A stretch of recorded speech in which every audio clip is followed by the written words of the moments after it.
С чего начать менять вашу жизнь, да, вот все, вы понимаете, что вы же дошли до той точки, что ну вот так вот вы уже больше не хотите и хотите по-другому, а не знаете, как, с чего начать. Начните с очищения. Первое– это очищение вашего пространства, то, где вы находитесь, где вы живете, пересмотрите ваши вещи, предметы, одежду, да, посмотрите, оставьте, что нравится, что не нравится, да, освободите, в общем, ваше пространство от лишнего и всего, что вас тянет назад.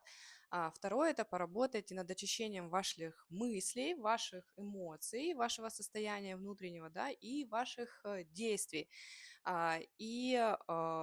Практику на очищение вашего ментального состояния, да, психологического, вы можете найти у меня в телеграм-канале, ссылка, ссылка в шапке профиля, и берите эту практику, начинайте с нее изменения в вашей жизни. На связи Елена Семенова, здесь про осознанность, подписывайтесь.